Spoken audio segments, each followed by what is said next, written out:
Yang sekarang dilakukan Israel itu adalah menghabisi habis-habisan Hezbollah di utara, sebentar lagi Hamas di Gaza. Kemungkinan yang masuk ini nanti Israel kalau pelanggaran ataupun yang tewas ini sudah terlalu banyak gitu ya. Ini sudah hari ini ada yang bilang 500, ada yang bilang 1.000 gitu ya. Ada Sama benar tentang kalau yang Iran ini bukan Iran yang hancur, Khamenei-nya yang hancur. Pengaruh Islam ini akan hancur. Kalau Khamenei sudah hancur ya sudah selesai karena benteng terakhirnya kan adalah Gaza. Biangnya adalah Khamenei, tapi ujung tombaknya Gaza. Si Hamas, kalau Hamas sudah kelar ya kelar semua ya. Itu tergantung Hamas kan. Makanya begitu Hamas sudah kelar ya Iran kayaknya udah patah semangat, udah kayak giginya dicabutin semua. Dora silakan. Singkat padat ya, kalau biasa ya. Ada tanya boleh. Ya, Sama Pak Andi dari tadi belum bicara nih Pak Andi nih. ya, Oke. pasar gelap itu kalau aku nggak gembar-gembar dia nggak keluar Pak Paul. Iya, oke. Oke, ya ini sebagai tambahan ya. Saya sudah tuliskan di chat itu ya, bagaimana Iran ini tidak akan hancur ya. Kita lihat historis bagaimana pergolakan Osama bin Laden, siapa di belakangnya, dan 11 September ya. Dan saya rasa ya mengenai Iran, Venezuela, dan krisis ekonomi ini hanya untuk menggegerkan negara-negara dan dunia ya. Satu, kedua, suami saya ada sedikit ide bahwa semuanya itu adalah pertambahan jumlah penduduk dunia yang begitu padat dan kebutuhan baik di dalam pangan, di dalam teknologi, di dalam ya semakin tinggi, sehingga saya rasa ini perdagangan antara Iran dan Venezuela ini adalah untuk melindungi negaranya sendiri ya terhadap perdagangan minyak ini.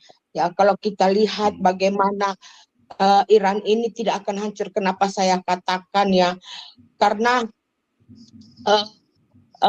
Iran ini kita lihat bagaimana tadi saya katakan Osama bin Laden ini mempunyai suatu kerjasama. Oke, udah diulangi Bu, jangan diulangin lagi, udah. Ya.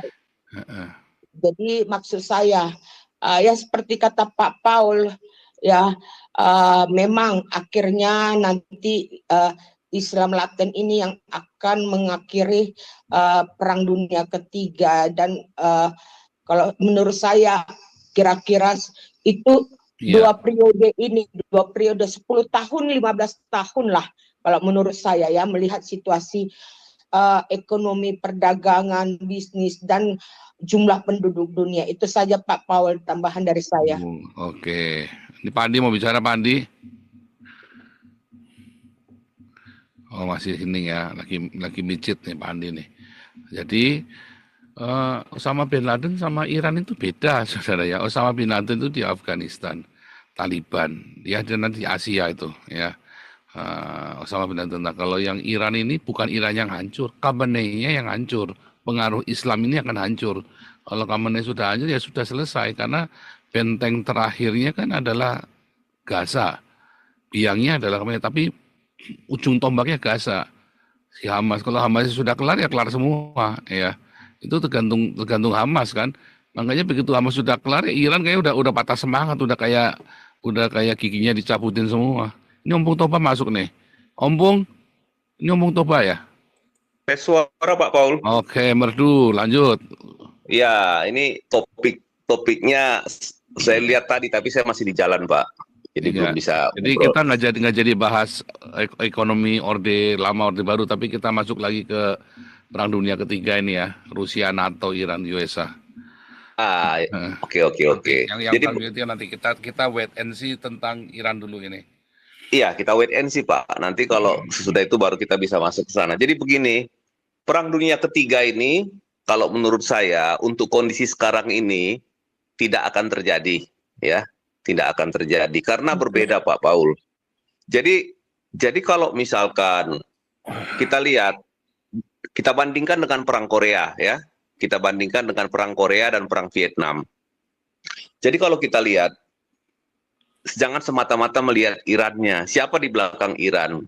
Pasti ada 3 negara, Rusia, Cina dan Korea Utara. Nah, inilah yang ada di belakang Iran. Nah, tentunya kalau misalkan kita bicara tentang ini Amerika, ya Amerika secara ansih dia negaranya sendiri, masih ada di belakangnya NATO, ya, dan Israel. Nah, kalau kita lihat situasi sekarang ini agak berbeda. Jadi kalau dulu orang berperang karena alasan ideologis, memang ada alasan ideologis bagi Iran karena dia ideologi yang dibawanya adalah ideologi Islam Syiah, ya. Ideologi Islam Syiah yang dibawakan oleh Khomeini, terus kemudian dilanjutkan oleh Ali Khamenei. Ini yang dia mau ekspor dan sebarkan ke seluruh dunia, ya, ideologinya ini. Nah, tetapi kalau kita lihat poros-poros yang terjadi sekarang, kita lihat di Venezuela. Venezuela itu juga tidak akan jadi perang dunia ketiga. Kenapa? Amerika masuk mengambil Maduro tanpa menduduki wilayah Venezuela, ya, tanpa menguasai Venezuela. Jadi sekarang ini mau dibuat Dewan Keamanan PBB mau bersidang ataupun Majelis Umum bersidang, loh, Amerika tidak melakukan pelanggaran apa-apa. Amerika akan bikin alasan kami menanggap kriminal, gembong narkoba, udah selesai, tidak akan bisa diperpanjang, terlepas posisi politiknya Maduro sebagai seorang presiden. Tapi yang jelas Amerika punya alasan yang lain, bukan karena kepresidenannya diambil, tetapi karena dia memang adalah kriminal dan gembong pengekspor narkoba terbesar ke wilayah Amerika. Ya, terlepas dari soal minyak, itu kita bahas di topik tersendiri, Pak, karena panjang. Tentang Greenland juga mungkin kenapa sampai Greenland seperti itu juga butuh satu waktu pembahasan juga, nggak cukup waktunya. Nah, kembali ke Iran ini. Jadi bagi Rusia maupun Cina, kalau Iran sudah nggak bisa lagi dipertahankan, dilepas saja. Kenapa? Karena dunia sekarang sudah agak beda dengan era Perang Dingin. Kalau di zaman Perang Dingin dulu, yang diutamakan adalah kesetiaan, loyalty kepada teman-teman satu ideologi, ya, kepada teman-teman satu kubu. Nah, sekarang kita lihat Iran dengan Cina, dengan Rusia, satu kubu. Tetapi dalam kebijakan politik luar negeri atau geopolitik, Cina maupun Rusia itu pasti akan menghitung untung dan rugi. Apa untung ruginya? Kalau Cina dan Rusia mati-matian membela dan mempertahankan Iran sehingga terjadi Perang Dunia Ketiga misalnya. Kalau kita lihat sekarang secara militer, Cina dengan Rusia nggak mampu untuk ini mengimbangi Amerika, Israel, dan NATO, nggak mungkin. Secara doktrin militer, secara alutsista, secara sistem bagaimana bekerjanya suatu sistem peperangan atau militer, nggak mungkin, sudah kalah gitu kalau mau mengandalkan senjata konvensional. Satu-satunya cara kalau memang udah mau sama-sama bunuh diri adalah semua menggunakan senjata nuklir, tapi akan sama-sama hancur. Apakah Cina mau seperti itu? Saya kira enggak. Apakah Rusia mau seperti itu? Saya kira juga tidak. Apakah ideologi dari abad ke-7 mau seperti itu? Itu jawabnya adalah iya. Kenapa? Karena kalau misalkan peradaban Barat, baik yang berasal dari kapitalisme maupun sosialisme ini hancur, maka ideologi abad ke-7 menjadi penguasa dunia. Itu maunya mereka, gitu. Tapi kalau Amerika, Cina, kalau Amerika, Rusia, Cina, saya kira tidak. Mereka akan berpikir bukan dari sisi ideologis yang paling utama, tetapi dari kepentingan geopolitik strategis. Kepentingan kira-kira ke depannya ini bagaimana manfaatnya? Apakah saya untung dari perang ini ataukah rugi? Nah, aspek inilah yang kurang diperhitungkan oleh orang-orang dari sebelah ini, Pak Paul. Oleh orang-orang ideologi abad ke-7 ini. Mereka itu maunya perang ya perang. Kenapa? Begini, ideologi abad ke-7 itu hanya bisa bertahan dengan perang. Karena kita lihat, ketika suatu sistem kekhalifahan berkuasa, dia nggak bisa, akhirnya tidak bisa membentuk peradaban. Seolah-olah di awal-awal itu dia bagus, karena masih ada sisa pengetahuan, sisa peradaban, sisa kekayaan alam, sisa harta atau emas atau apapun yang dimiliki oleh peradaban yang sebelumnya. Tetapi ketika nanti ini habis, dia akan menginvasi tempat lain yang masih memiliki kekayaan supaya dia bisa bertahan sebagai ideologi. Jadi ideologi yang bisa berkembang dengan cara seperti itu ya, kalau kita lihat mirip-mirip pohon benalu sebetulnya, tapi ya itulah. Beda dengan kekristenan atau Judaisme, dia akan membentuk suatu sistem peradaban, membentuk teknologi, membentuk kemakmuran masyarakat, membentuk kesejahteraan. Tapi kalau ideologi dari abad ke-7 tidak akan membentuk apa-apa kecuali dia ngerampok, menghabiskan harta dan segala macam di satu wilayah atau peradaban, kemudian habis, nanti dia akan pindah ke tempat lain seperti itu. Nah, tetapi kalau kita lihat di era modern ini, Iran ini adalah suatu kasus, suatu contoh barang. Ya, kenapa? Bagaimana suatu ideologi yang sudah mapan diterapkan, tentunya ideologi abad ke-7 ya, tetapi tiba-tiba kalau andaikan Ali Khamenei ini jatuh dan rezim itu berganti, kita kan sekarang kan belum memastikan bahwa dia akan jatuh ya. Tapi kalau ini sampai jatuh, maka artinya apa? Inilah kasus pertama Pak Paul di zaman modern, di mana suatu ideologi itu jatuh. Terutama ideologi dari sebelah, biasanya kalau sudah mereka berkuasa, akan sulit untuk dijatuhkan atau digeser. Tetapi ini jatuh total, akan berganti bukan hanya rezimnya, tapi juga sistemnya, sistem politik, sistem ekonomi, dan sistem kebudayaannya, itu akan berubah semua. Nah, ini adalah contoh terakhir penerapan ideologi yang berdasarkan dari sistem politik abad ke-7 dan sistem ekonomi yang dari abad ke-7 hancur di zaman modern ini. Layakkah ideologi seperti ini diterapkan di negara lain? Nah, itu terpulang kepada kita semua, terutama di Konoha, masih mau menerapkan ideologi seperti itu, gitu. Karena udah gagal. Nah, salah satu pemahaman yang sering diajarkan di perguruan tinggi maupun di ini ya, lembaga-lembaga pendidikan filsafat soal ideologi.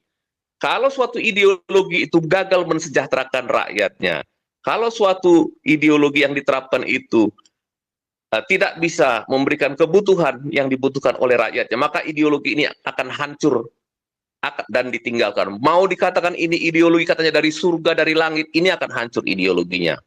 Itu yang terjadi sekarang dengan Iran ini. Kita belum bisa memastikan bahwa Iran akan hancur, karena Iran sedang berusaha habis-habisan untuk bertahan dengan mendatangkan milisi Hezbollah, milisi segala macam yang dia punya, dan proksi-proksinya di Timur Tengah dia datangkan semua ke Iran untuk menembaki rakyat Iran. Karena apa? IRGC dan aparat keamanan sudah setengah hati untuk menindak rakyat Iran, untuk membunuh gitu ya. Jadi sekarang dia datangkan milisi-milisi. Nah, ini entry point-nya nanti kemungkinan Amerika masuk langsung. Kalau Israel untuk masuk langsung saya kira enggak. Kalau Israel masuk sekarang ini menyerang Iran, dia terpancing. Kalau kita lihat sekarang situasinya, apakah siapa yang ada negara Arab yang bela Iran sekarang? Tidak ada. Semua menonton sambil nyiapin kopi masing-masing, ya.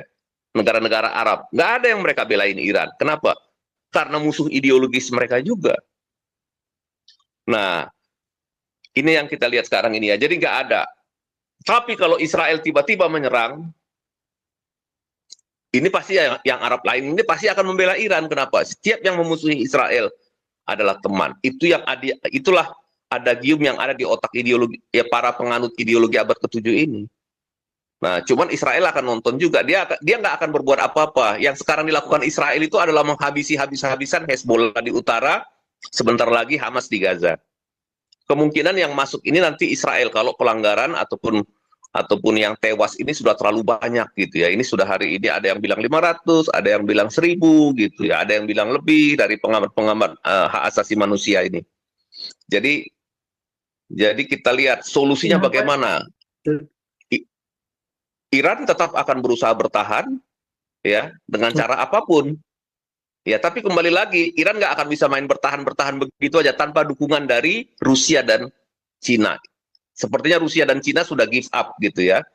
Rusia dan Cina lebih mengutamakan menggeser ini ke isu nanti bukan lagi perang total, tetapi adalah negosiasi gitu ya. Bagaimana supaya rejim pemerintahan Republik Islam Iran Syiah ini bertahan. Mungkin Khamenei diganti entah sama siapa yang dikatakan bahwa kami akan melakukan reformasi dan mulai sekarang akan moderat. Itu sekarang triknya Iran untuk triknya Republik Islam ini untuk menyelamatkan diri. Sedang lagi dilakukan seperti itu. Nah, apakah Israel dan Amerika terjebak dengan ide-ide itu? Apakah rakyat Iran bisa ditipu dengan itu? Ya, tentunya rakyat Iran nggak bisa ditipu dengan bansos, Pak, gitu ya. Tetapi apakah mereka bisa ditipu dengan janji-janji seperti itu? Nah, itu yang kita belum tahu. Silakan Pak Paul, itu aja intinya. Salam damai sejahtera bagi kita semua, berjumpa kembali dengan saya di channel ini. Terima kasih bagi teman-teman yang senantiasa setia mendukung dan memberi support dalam perkembangan channel ini. Kiranya saudara dan saya sehat-sehat selalu. Amin. Nah teman-teman, itulah dia video yang baru kita saksikan, di mana terkait dengan konflik yang ada di Timur Tengah dan sekarang berdampak pada dunia global, saudara. Nah, saudara, hari ini kita hidup di zaman yang dimana penuh dengan ketidakpastian, berita tentang perang, bencana alam di mana-mana, dan konflik global yang semakin sering terdengar di telinga kita. Banyak orang bertanya, apakah ini tanda akhir zaman? Ya, pertanyaan ini sebenarnya Yesus sudah menjawab pertanyaan ini di dalam Injil Matius pasal 24. Nah, teman-teman, yang perlu kita perhatikan bahwa tanda-tanda akhir zaman sudah mulai terlihat, saudara.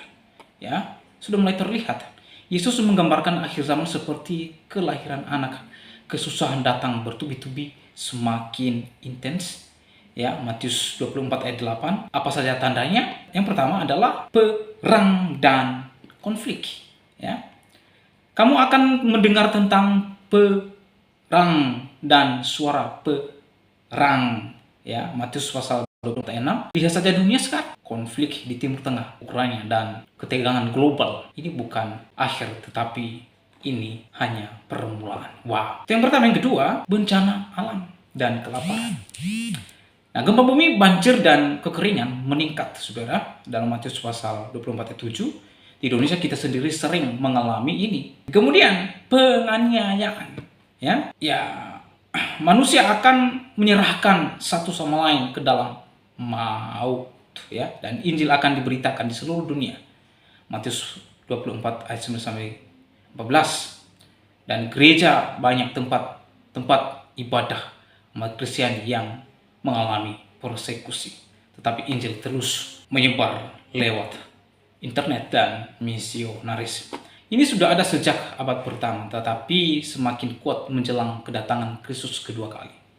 Jangan panik, Yesus sudah berkata, akulah yang menguasai sejarah. Ya. Nah, teman-teman, apa yang harus kita lakukan dalam menghadapi hal ini? Yang pertama, kita terus berjaga-jaga, dan karena itu haruslah kamu waspada, sebab kamu tidak tahu pada waktu apakah Tuhan datang. Matius 24 ayat 42. Bangun hidup rohani, baca firman setiap hari, berdoa tanpa henti. Itu yang pertama kita lakukan, berjaga-jaga, waspada. Kita harus terus membangun kerohanian kita untuk semakin serupa dengan Kristus. Baca firman Tuhan tiap hari dan berdoa tanpa henti. Karena itulah yang perlu kita lakukan. Yang kedua, menjadi saksi dan melayani. Nah, Injil Kerajaan ini harus diberitakan di seluruh dunia, dan barulah akhir akan datang. Matius 24 ayat 14. Pegang iman yang teguh. Ya, banyak orang akan jatuh, tetapi kita, orang yang percaya kepada Yesus Kristus, kita perlu memegang Kristus seperti Daniel ketika berada dia di Babel, atau Yohanes ketika ia di dalam Pulau Patmos. Kita bisa melewatinya ketika kita setia kepada Yesus Kristus. Ingat, ada Roh Kudus yang senantiasa menghibur, menolong kita. Dia memberi kita kekuatan untuk melewati dan bertahan. Nah, teman-teman, harapan akhir apa itu? Kristus menang. Nah, teman-teman, pada akhir zaman yang memegang kendali nantinya, yang menjadi pemenang adalah Yesus Kristus. Wahyu pasal 19 ayat 11 menggambarkan Yesus datang di atas kuda putih, mengalahkan musuh-musuhnya. Tidak ada lagi air mata, kematian, atau kesusahan. Wahyu 21 ayat 4, langit baru dan bumi baru menanti orang percaya. Nah, saudara, di akhir zaman ini adalah panggilan untuk hidup kudus, bukan spekulasi.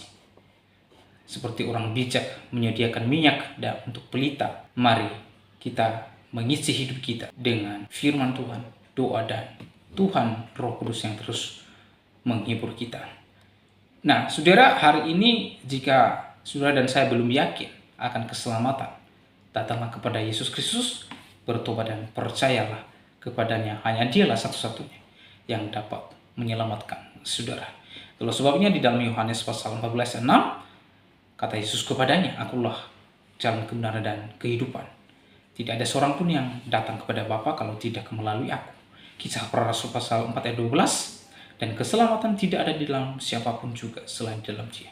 Sebab di bawah kolong langit ini tidak ada nama lain yang diberikan kepada manusia yang olehnya kita dapat diselamatkan." Dan orang-orang yang percaya kepada Yesus Kristus, Alkitab mencatat Roma 8 ayat 1, "Demikianlah sekarang tidak ada penghukuman bagi mereka yang ada di dalam Yesus Kristus." Penghukuman kematian kekal tidak ada kepada orang yang sudah percaya dan mengaku Yesus Kristus adalah Tuhan dan Juru Selamat satu-satunya di dalam kehidupan mereka. Jadi oleh sebab itu, kesempatan bagi saudara yang belum percaya kepada Yesus, datang dan percaya kepadanya. Tuhan Yesus telah menunggu saudara, menantikan Anda, dan Ia telah mengulurkan tangannya untuk menantikan Anda. Kapan saudara dan saya kembali kepadanya? Oleh sebab itu, saya dorong saudara yang belum percaya kepada Yesus Kristus sekali lagi datang dan bertobat dan terima Yesus Kristus sebagai Tuhan dan Juru Selamat. Demikianlah video saya kali ini, sampai bertemu di video saya selanjutnya. Tuhan Yesus memberkati kita semua. Shalom.